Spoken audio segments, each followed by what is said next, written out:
I've always been curious about cracking the formula of success. It comes in different shapes and sizes, yet the message is all the same.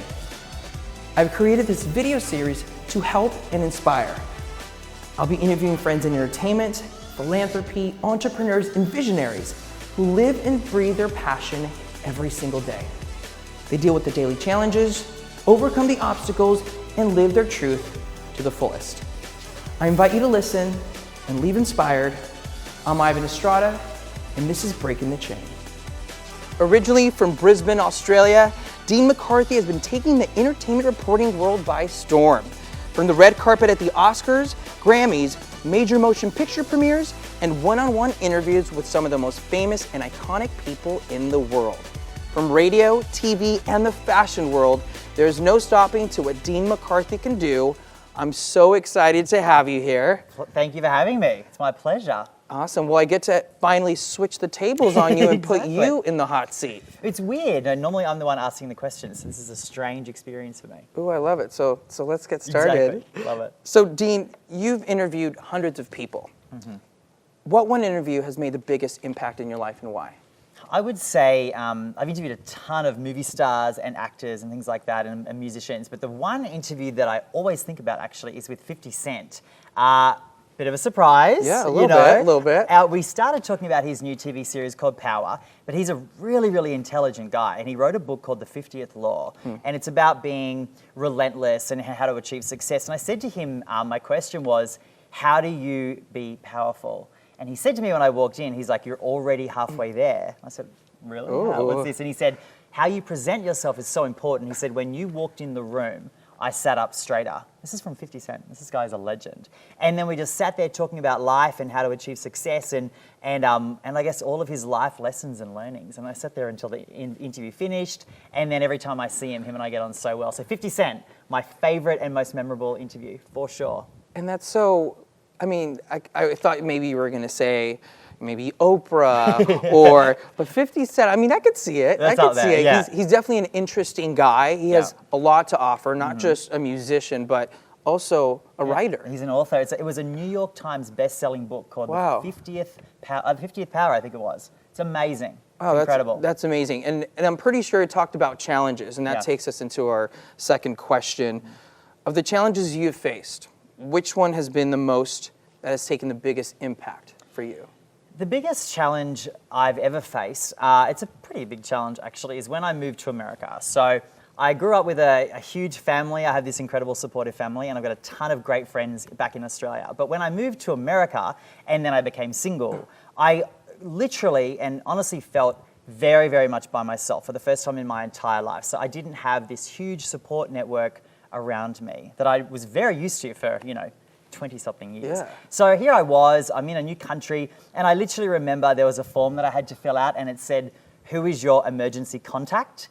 And I didn't have anyone to put as my emergency contact. And I think that experience of being by myself in a new country, I didn't even know what a social security number was. That's our serial number. Yeah, That's how they track us. Never heard of it. Never heard of it in my entire life. Wow. And I think that from that challenge came one of my greatest strengths, which is now my independence. So I feel very independent and I work independently and I have my goals and I achieve them on my own. And so I think from that challenge actually came one of my biggest skills. Wow. For sure. Wow, that's amazing. So what keeps you centered and focused every single day? A lot of us have a certain practice. We either meditate or we go to the gym or read something inspirational. What's your secret sauce? What keeps you focused? The big thing for me, and anyone who knows me will know this, I'm obsessed with the gym. Health and fitness overall, actually. So I go to the gym probably 6 times a week, sometimes 7 times a week, and I get up really early and I eat really, really clean, and I don't really drink, as you know. Yeah, I know. It sounds really boring, actually, but I feel very fresh on the weekends when everyone else is heading, so it's a good trick. You always look good. It's like he doesn't drink, so I there don't we really go. drink. There's the secret. And I train really hard in the gym. I train like an athlete. That's how I think about it in my brain. But what that means is I sleep really well. I start my day really well. I'm fit and I have great flexibility, and it just helps me kind of get through my life. I never complain about feeling sore or anything like that. It's just a really great foundation for a great life. That's what I find. And for so me. working out for you, is it morning, afternoon, at night? When is it Always best? morning. That's the best way to kick off the day. Another practice of mine actually is I'm all about gratitude. So I don't really talk about this much, but I know for sure that negativity and gratitude can't live in the same space. Absolutely So you not. can't be having negative thoughts and negative words if you are in the space of gratitude. So every day I write in my gratitude journal. Sometimes when I wake up, sometimes when I go to bed, and often if I'm having a really awful moment, you know, like one of those emails that riles you up, or there's something in traffic, and I just stop and I write down all the things I'm grateful for. And there's an unlimited amount of things to be grateful for. You should be. You should yeah, be. and so, you know, it makes me feel amazing. Yeah. So speaking about gratitude, so we all have a why in life, why we do what we do. What is yours? Well, you know, it probably might sound a little bit dark in the beginning, but my big drive for me over here in America is that when you move to a new country, particularly America, you have to get a great job and you have to have a visa and everything kind of has to work for you, or you would have to leave the country, right? So for me, the big why for such a long time was I have to make something of myself here and my time and for my career in America, or they make you go home. You know what I mean? So originally it was probably out of a fear. Yeah. You know, okay, you have to do a good job. But now it really is just so that I can achieve my dreams. Yeah, it's for me. It's for I me. love that. It's very inspirational, especially coming from a different country. You know, I was born here, so I don't have that experience, but, you know, so many people just pack their bags from across the country and come to Los Angeles with the dream, and you actually made it happen, Yeah. which must feel great. Yeah, I like it, for sure. So, I mean, so this question, this is a very interesting question. A now or never moment. When was that for you? I had an actual now or never moment. I was in my 20s and I was living in Sydney. And interestingly, everything was going great. So I had a great job, it paid me really well. I had an SL Mercedes, Ooh. I lived in Bondi. Like everything on paper looked great. Right. But I knew that my real dream was to move to America and to be a host. And my real dream was to interview celebrities. That was the big dream. And it was just like, now or never. And I remember there's a lot of fear when you're in that space. Like imagine moving on a one-way ticket to America. But I remember thinking I was more afraid of being 80 years old, sitting on my rocking chair and wondering what if. That actually frightens me more than if I moved over here and it didn't work out. So in my 20s, it was really now or never. And so I just went for it.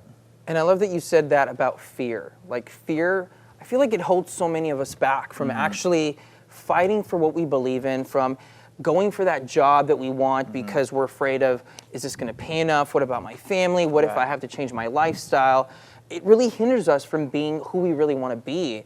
And I love the fact that you literally just told fear to, move aside. Yeah. I'm gonna go do what I wanna do. Right. And that's amazing. Like that's truly inspirational. And that's something that I really want our viewers to get from that, to get that, fear out of the way and do what you really want to do. That's it. The thing is, the fear doesn't go away. You just like you said, you see the fear and you act anyway, even in the face of the fear. You're terrified. I remember sitting on the plane with my one-way ticket to America, August 24, 2012.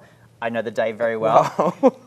Petrified, but I was like, you're going to do this anyway. If I really had listened to the fear, I would have just stayed. I wouldn't have come. Wow, amazing. So 5 years from now, Dean, what does your life look like? Do you know what? I'm so clear on this. This is like not even like a woo, this is like an actual. I will have my own show. Argyle Grant will be in all the major retailers, and you would have sold me a home in the Hollywood Hills. Do you know I've actually found it? I even know the one. And I spoke to my broker and I was like, how much do I need to put down and what do my payments need to be and how much would I need to earn? And I've got it all sorted. I'm all over it. You need to send me that house. I need to check it out. Yeah, we need to get it soon, actually, before it sells, but I'm sure it's going to sell quickly. So with bringing the Hollywood Hills into the conversation, a lot of foreigners have an idea of what it is to live in Los Angeles and all about the whole real estate situation out here. What was your perception of Los Angeles real estate from Australia? The thing is, probably you think of LA, when you live in Australia, you think of LA, you think of Hollywood, and we literally think that all the celebrities live in the Hollywood Hills and they're all really rich. That's kind of what you think, right? And then you move here and you realize that's not the case at all. No. So it's really not. Celebrity and rich, they just don't go hand in hand, Yeah. although you think they do. So my perception was everyone lived in these huge mansions. I definitely thought houses were more expensive. So I came from Sydney, right? And you need a couple of $1 million to get just a house. It's an expensive market. Literally, yeah. And so I came over here thinking all these houses were like 15, 20 million, but you know, you can kind of pick up a good deal. You would be able to pick up a good deal. Yeah, I can help you with that. Exactly. I can help you with that. Yeah. So, this is a good question.